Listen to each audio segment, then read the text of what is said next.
Hey there Mustangs, I'm Jack Favazza. And I'm Rhianna Lee. To start this highlights video, senior Rayon Khan works at the French Creperie in Chesterfield Valley.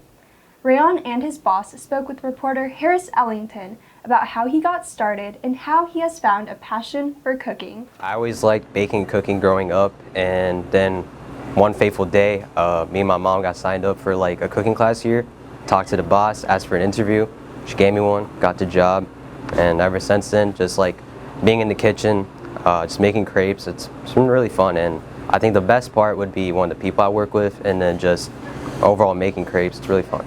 Actually met Rayon when he came for, we do crepe making classes. So we do crepe making classes, so those are sold out also, like until January just sold out, so we only have February open now. So those did really well as well. So him and his mom came to one of our crepe making class, and he did a very good job. He was talented right away, so from there we decided that maybe he could come in and be a cook here.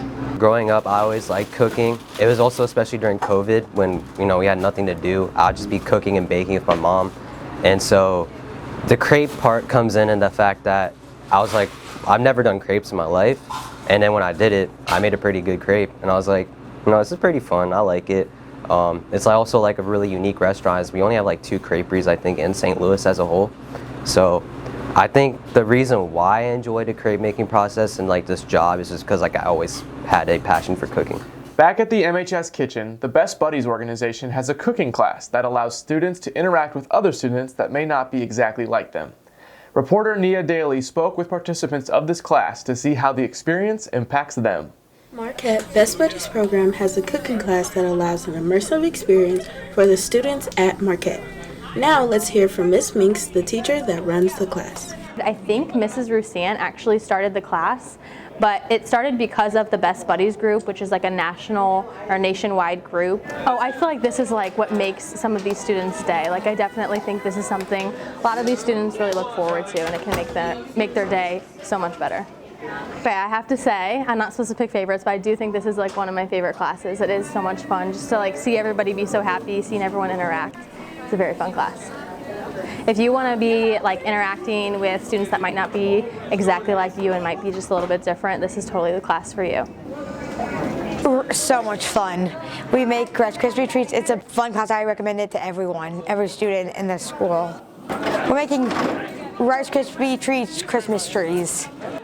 Originally I joined it for A+ hours, but I'm not doing that anymore. I'm not doing A+, but I also love to work with the students. I think that for me, I've learned a lot about like what makes people happy. It makes me happy. I know it makes them happy. They look up to us. We learn a lot from them and they learn a lot from us, and I don't know, I feel like we make their day and I love it. Dozens of volunteers gathered on a chilly January morning at a local church to package bags of dehydrated meal components. Let's check out where these bags go, what is included in the bags, and the importance of contributing back to the world. Recently, First Free Church, located in Manchester, Missouri, hosted a Feed the World event in coordination with Midwest Mission to prepare bags of dehydrated food items. According to Concern Worldwide, 9 million people die from hunger-related causes every year. Many are children under the age of 5. Some of these causes include natural disasters and global conflicts. Today is a feeding event. We will be putting together meal packages to be sent to multiple destinations around the world. We connected with Midwest Mission last year, so it's 2 years working with them. We are a nonprofit. We do a lot of mission-based work. It impacts a lot of impoverished countries. We send them everywhere, such as this that we're going to be doing today, rice meals. We send them to all countries, Ukraine, Egypt, Africa. I am here because I just like volunteering at places and helping people all over the world. I just think it's a great opportunity for myself to reach out and to serve others and to bring my children along beside me so that they can see what it's like to live beyond themselves. Volunteers will be together in teams and going sort of like assembly line fashion, putting together the different ingredients into the meal packs. It's one vitamin pack for the bag. You're going to insert it into the bag like so. The next person that's gonna come in here, you're gonna have 1 level scoop of veggies. You can pass this down, it'll go into the tote. I'm gonna have 1 person holding the bag into the funnel. And you're gonna have 1 level scoop of soy and a level scoop of rice. You wanna make sure that the bag weighs 390 grams. The church reports that there were 2,340 bags assembled, which equates to around 14,000 servings. But how do these packages of dry goods reach their destinations? It goes back to my warehouse. We partner with an organization named Food for the Poor, and they contract out. We put it in a container, and then it'll go on a boat, and it'll be delivered that way. With all this stuff, it makes a huge impact with people that you will never even meet. Anyone can be part of the solution because sometimes the smallest thing to one person could be the biggest for someone else. Finally, Associate Executive Producer Elliott Jorgensen takes us to Rockwood's Pathways Wellness Center, an alternative high school in Eureka that offers online learning in an in-person classroom. For 100 years, you came to school from 7:30 to 3. Everybody sat in rows. That works for 90% of students, but it doesn't scratch the itch for 10% of our kids. We have 50 students here right now for 150 different reasons. Pathways Wellness Center is a Rockwood high school in Eureka which offers alternative learning, mindful movement, art, field trips, and community service supplement self-paced online learning, which is completed in the classroom.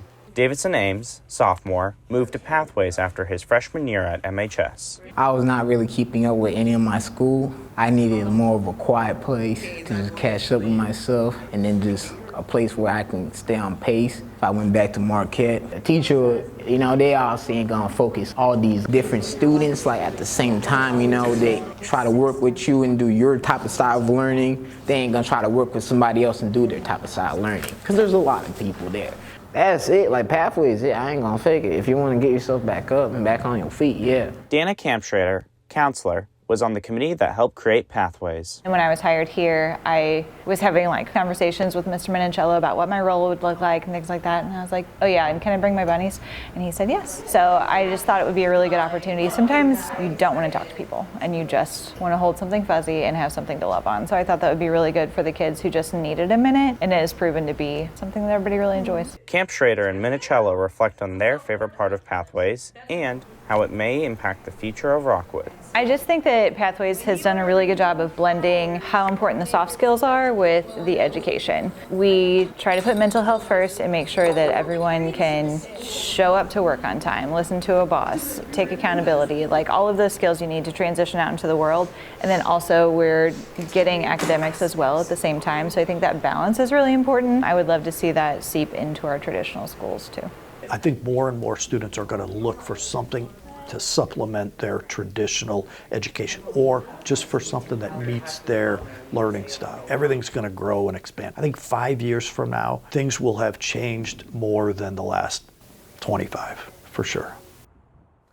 That's a wrap for today's MHS News February Highlights video. Be on the lookout for our next Highlights video coming out with the Marquette Messenger in the middle of March. In the meantime, stay connected with us at Your MHS News on Instagram for fun content and video teasers. Until then, I'm Rhianna Lee. And I'm Jack Favazza, signing off for MHS News. My name is Samantha Purrs, and I'm a sophomore, and I'm a staff reporter this semester. And one thing that I'm looking forward to is writing features because I love getting to know people better and seeing all the different stories in one community. My name is Morgan Siegel. I'm a staff reporter and I'm a sophomore this year, and I'm looking forward to writing stories. Hi, my name's Shreya. I'm a junior and a staff reporter this year. I'm probably looking forward to laying out pages the most. I'm Zoe Stroh. I'm a staff reporter and I'm a sophomore this year, and I'm most looking forward to writing features. My name is Elizabeth Barr. I'm a staff reporter and sophomore this year, and I'm looking forward to creating podcasts for the newspaper. Hi, my name is Angel DeSalvo. I'm a freshman and I'm on the MHS News staff. Hi, I'm Lainey Hines. I'm a senior and I'm a staff reporter for MHS News, and this year I'm most excited about starting my news sports podcast.